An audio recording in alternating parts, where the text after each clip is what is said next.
મારે ગુજરાતના મુખ્યમંત્રી રુજુ સ્વભાવી અને મૃદુ સ્વભાવનો જેમના માટે કહેવામાં આવે છે એવા સન્માનીય મુખ્યમંત્રી શ્રી ભૂપેન્દ્રભાઈ પટેલ શ્રી આ જાહેર વિડીયોના માધ્યમથી આપની સમક્ષ મારે કેટલીક વાતો રજૂ કરવી છે. વર્તમાન એટલે આજે 24 જૂન 2026નો દિવસ થયો છે. સમગ્ર કચ્છની અંદર દુષ્કાળની પરિસ્થિતિ નિર્માણ થાય એ પ્રકારે વરસાદ ઠેલાઈ રહ્યો છે. અછતની પરિસ્થિતિ ઊભી થાય એ પ્રકારનું વાતાવરણ છે. પરંતુ મારો વિશ્વાસ છે કે વરસાદ અનરાધાર વરસશે. પરંતુ જે પ્રકારે વરસાદ ખેંચાવાના કારણે અહીં ઘાસચારાની જે તંગી ઊભી થઈ છે, આ તંગી સમયે સરકારે તાત્કાલિક નિર્ણય લઈને ગૌશાળાઓને, પાંજરાપોળોને અને પશુપાલકોને જો પશુધનનું સાચવણી કરી રહ્યા છે એમને સરકારના ગોડાઉનોની અંદર જે ઘાસ, સૂકું ઘાસ સંગ્રહ કરીને રાખવામાં આવ્યું છે એ વહેલી તકે છૂટું કરીને એને આપવું જોઈએ. તાત્કાલિક ધોરણે જે કોઈ સરકારના નીતિ નિયમો એ પ્રમાણે ચાર્જ લઈને, પૈસા લઈને પણ આ ઘાસચારો આપવો જોઈએ. કારણ કે કચ્છની અંદર 25 લાખથી વધુ એવા દુધાળા પશુઓ રહે છે જેમનું જીવન દુષ્કર બની રહ્યું છે. જે કેટલીક ગૌશાળાઓ છે, હું હમણાં કંથકોટની અંદર આવેલી અમારી વાગડ વિકાસ સંઘ દ્વારા સંચાલિત શ્રી રામકૃષ્ણ મહાવીર ગૌશાળામાં ઊભો છું. મારું નામ લક્ષ્મીચંદ ચરલા છે.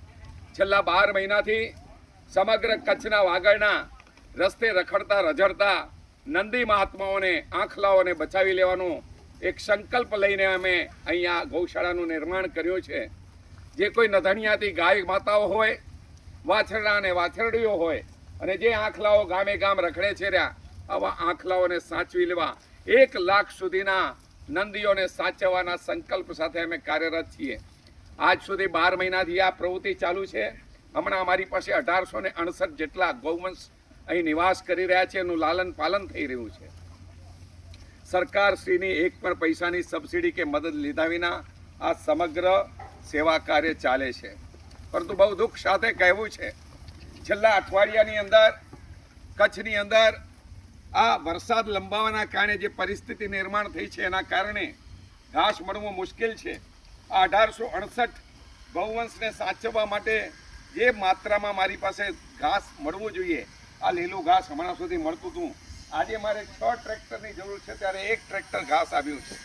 મેં ગઈ 12 તારીખના પ્રાંત અધિકારી શ્રી સાહેબ પાસે સૂકું ઘાસ ફાળવવા માટેની માંગણી મૂકેલી, પરંતુ આજ સુધી એ બાબતનો કોઈ જવાબ નથી. મારે કચ્છના રાજનેતાઓને કહેવું છે, પછી એ કોંગ્રેસના હોય, ભાજપના હોય, આપના હોય કે બીજા કોઈ પક્ષના હોય, કે કચ્છ માટે આ અતિ મહત્વનો પ્રશ્ન છે. 30 લાખ જેટલા દુધાળા ઢોરોને બચાવવાનો પ્રશ્ન છે અને આ દર વર્ષે આવી પરિસ્થિતિ નિર્માણ થાય છે. ત્યારે સાહેબશ્રી, આપ ખાલી રાજકીય વિતંડાવાદથી બહાર નીકળીને કચ્છના પ્રાણ પ્રશ્નો ઉપર સચોટ કાર્યવાહી કરવા આગળ આવો. સરકારશ્રીને સમજાવો કે આ કેટલું જરૂરી છે. સરકારશ્રીના ગોડાઉનમાં સૂકું ઘાસ છે અને અહીં ઘાસચારાના ભાવ વધારા થઈ રહ્યા છે. કાળા બજારમાં ઘાસ વેચાઈ રહ્યો છે. એ ઘાસ 100 ને 110 રૂપિયા મણ ન હોવા જોઈએ, એ ઘાસ હમણાં 180 રૂપિયા સુધી ભાવ પહોંચી ગયો છે.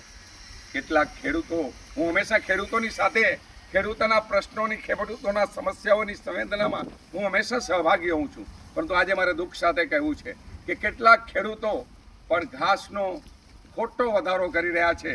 જે ઘાસ 110 રૂપિયામાં સુલભતાથી મળવું જોઈએ, એ ઘાસને 180 રૂપિયા સુધી વેચી રહ્યા છે. મેં આજ સુધી તો લોક સહકારથી, લોકોના દાનથી ઘાસની પૂરતી માત્રામાં અહીં વ્યવસ્થા કરી, પરંતુ આજે લાચાર બની ગયો છે. આજે મારી પાસે આ એક જ ટ્રેક્ટર છે. આ ગૌવંશને ખવડાવવા માટે મારી પાસે બીજું ઘાસ નથી.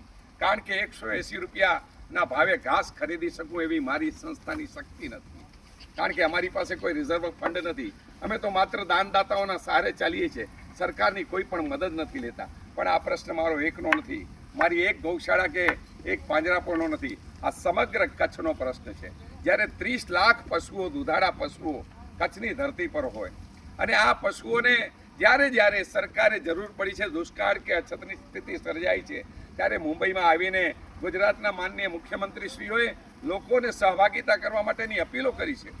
મને યાદ છે 2019ની અંદર જ્યારે વિજયભાઈ રૂપાણી ગુજરાતના મુખ્યમંત્રી હતા, ત્યારે કચ્છની અંદર અછતની સ્થિતિ, દુષ્કાળની સ્થિતિ સર્જાઈ હતી અને તેઓ મુંબઈ આવ્યા હતા. અને ત્યારે મુંબઈની એમની મિટિંગનું આયોજનમાં મેં પૂરેપૂરો સાથ આપ્યો હતો અને ત્યારે લોકોને એમણે અપીલ કરી હતી અને એ સમયે પણ હું કચ્છમાં આવીને 3200 ગૌવંશને મેં એક કેન્દ્ર બનાવીને સાચવી હતી. આજે જે રીતે કામ ચાલી રહ્યું છે અને જે પ્રકારે આ પરિસ્થિતિ છે, મારે ખેડૂત ભાઈઓને પણ કહેવું છે, માફ કરો 8 દિવસ માટે તમે આ ભાવ વધારો કરી રહ્યા છો, આ રોંગ છે. કુદરત માફ નહીં કરે મિત્રો. જે ઘાસ સુલભતાથી મળે, હું સરકારશ્રીને એટલે જ કહું છું, તાકીદે આની ઉપર પગલાં લો, એક્શન લો. ઘાસ જેવી રીતે ખેડૂતોની પેદાશના ભાવ વધારા અને ભાવ બાંધણી કરતા હો છો, એવી જ રીતે ઘાસની આ નિયમિતતા માટે તમે કોઈ કાર્યવાહી કરો. આજે કચ્છના કલેક્ટર શ્રી સન્માનીય અનિલ રાણાવસિયા સાહેબ, હું એમને મળ્યો છું. ખૂબ જ ઉમદા પ્રકૃતિના અને માનવ જીવનને સહયોગી બને એવી પ્રકૃતિના જે વ્યક્તિ છે, એમનાથી હું પ્રભાવિત છું. પરંતુ સાહેબ, મારે અનિલ રાણાવસિયા સાહેબ આપશ્રીને પણ કહેવું છે, આપ કચ્છના ભાગ્ય વિધાતા છો આજની તારીખમાં. કારણ કે આપ શ્રી કલેક્ટર છો, સમાહર્તા છો આ જિલ્લાના. આપની ફરજ બને છે કે આપે આ પરિસ્થિતિના નિવારણ માટે જે કંઈ સૂચના આપવાની હોય અધિકારીશ્રીઓને આપો અને તાત્કાલિક ધોરણે કચ્છની જે સરકારી ગોડાઉનોની અંદર જે સૂકું ઘાસ છે એને તાત્કાલિક છૂટું કરો. એનો ભાવ નક્કી કરીને લોકોની જરૂરત હોય એ લોકોને નિયમસર આપો, જેનાથી આ કૃત્રિમ ભાવ વધારો જે હમણાં ખેડૂતો લઈ રહ્યા છે એ અટકે અને સુલભતાથી ઘાસ ગૌવંશને, દુધાળા પશુઓને મળી શકે અને કચ્છનું પશુધન બચી શકે. કારણ કે હું સ્પષ્ટપણે માનું છું, ગૌવંશ બચશે તો આ દેશ બચશે. ગૌવંશ હશે તો આ દેશના પર્યાવરણની શુદ્ધિ થશે. ગૌવંશ હશે તો આપણને આવનારી પેઢીને સુલભતાથી આપણે રાસાયણિક પ્રક્રિયા વિનાની ખેતી આપી શકીશું. ગૌવંશ બચશે તો દૂધ ઉપલબ્ધ થશે અને કચ્છની અંદર 30 લાખ જેટલા ગૌવંશને અને દુધાળા પશુઓને બચાવી લેવા માટે સરકારશ્રીએ વિના વિલંબે તાત્કાલિક અસરથી સરકારશ્રીના ગોડાઉનોમાં પડેલા આ સૂકા ઘાસના જથ્થાને મુક્ત કરવો જોઈએ, જેથી કૃત્રિમ ભાવ વધારો જે ઘાસનો લઈ રહ્યા છે, ઘાસ નથી એવું નથી, લીલા ઘાસના ખેતરો લહેરાઈ રહ્યા છે સાહેબ. નર્મદાની કચ્છની ધરતી પર જે મહેર થઈ છે ને, ત્યારબાદ તો ગામડે ગામડે તમે નર્મદા કિનારે જાઓ, લીલા ઘાસના ખેતરો લહેરાઈ રહ્યા છે. પરંતુ આ માત્ર અછત સર્જાઈ છે એટલે આ કૃત્રિમ ભાવ વધારો છે. આ ભાવ વધારાને રોકો.